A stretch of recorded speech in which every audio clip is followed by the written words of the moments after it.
I've created this massive editing pack with over 500 Premiere Pro presets that will literally save you hours of editing.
Here are some examples on how you can use these presets. If you add an adjustment layer and apply one of the many instant scale presets, you can add movement and life to your video. By adding another adjustment layer and using one of the high quality text effects like lower third darken and adding some text along with the slide in and out animation, you can create this really nice sequence. These presets are a huge time saver and it's all just drag and drop. In the next example, you can really level up the video with a simple shake and a text animation. Choose one of the premium shake presets like the extreme rage shake and combine it nicely with the black and white effect to really show the anger. Then apply one of the many smooth bouncy text presets to achieve this incredible result. There are also a ton of camera shakes in the shake folder that you can easily drag and drop to any adjustment layer. From ultra smooth shakes to small ones to rage shakes. You really get everything you need. For gaming montages and clips, you can add some really nice impact shakes to enhance the video. Just drag and drop the impact shakes on an adjustment layer and time it precisely. For transitions, just add an adjustment layer and drag and drop your transition on it. Then align the playhead to the middle keyframes and add a marker. Now align the marker with the cut and you have seamlessly created a smooth transition. Precisely timed impact shakes to improve your video a lot, and you can really see the difference on the before and after on the side-by-side comparison.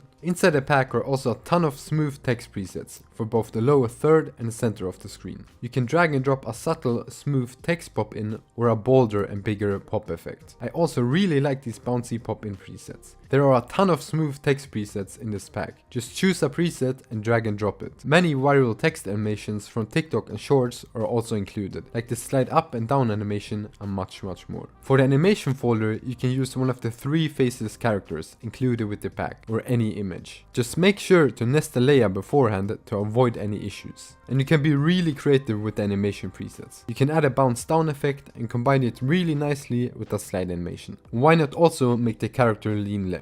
Animating images is also really easy. Just remember to nest the layer if you change the scale value. In the video effects folder, you can find presets for rounded corners that can improve the look of the image. You can also add some slide in and out presets for the image and a really nice shine effect to really enhance the look. To improve it further, you can blur and darken the background with one of the blur presets included in the pack. There's so much you can do with these presets that I can't even put it all in one video. And by using these drag and drop presets, we have created this really nice sequence in no time. I really put a ton of time into this pack, and the amount of value you're getting is quite insane. So I might increase the price soon. Grab it over at adobebasics.com before it's too late.